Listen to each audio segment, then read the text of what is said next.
अदालती अहकाम के बाद जुडिशल मजिस्ट्रेट आरबी की मौजूदगी में मुस्तफ़ा आमिर की कबर कुशाई। 3 रुकनी मेडिकल बोर्ड की सरबराही में नमूने हासिल कर लिए गए। नमूने जामिया कराची की फॉरेंसिक लेबॉर्ट्री भिजवाए जाएंगे। रिपोर्ट 3 से 4 रोज में आएगी।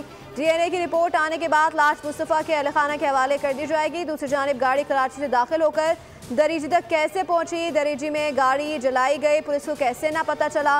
मुस्तफ़ा आमिर कत्ल केस में हब पुलिस भी जाग गई। SHO को मुअत्तल कर दिया गया।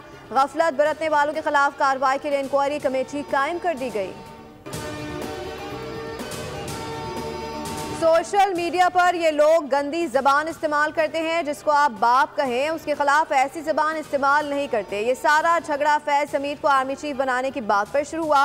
बानी PTI की क्लिप मौजूद है। आर्मी चीफ बाप होता है। वज़ीर दिफा ख्वाजा आसिफ कहते हैं इनके नज़दीक मुल्क और इदारों की कोई अहमियत नहीं। इनकी इंतशार की सियासत जल्द ख़त्म हो जाएगी।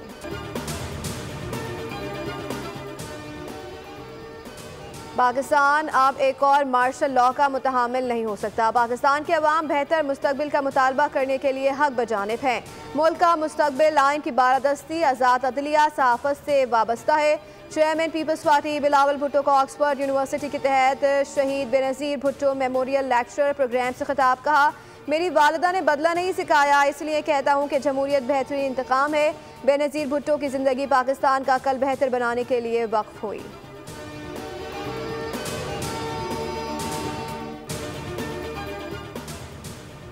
Army chief general Syed Asim Munir का दौरा है बरतानिया। बरतानवी chief of general staff general Roland Walker की दावत पर army chief general Syed Asim Munir का फील्ड विजिट, वॉर मिनिस्टर और लारक हिल गिरजन का दौरा किया। आर्मी चीफ ने आर्टिफिशियल इंटेलिजेंस और बगैर पायलट सिस्टम समेत दीगर जदीद टेक्नोलॉजीज़ का मुशाहिदा किया। दौरे के दौरान आर्मी चीफ को तफसीली ब्रीफिंग दी गई।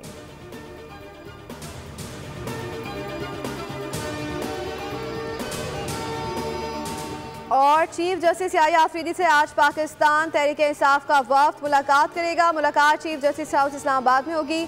अपोजिशन वफ्द निज़ाम इंसाफ में बेहतरी से मुतालिक चीफ जस्टिस को तजावीज़ देगा। वफ्द से पहले वज़ीर आज़म शहबाज शरीफ की सरबराही में हुकूमती वफ्द भी चीफ जस्टिस को मुलाकात कर चुका है।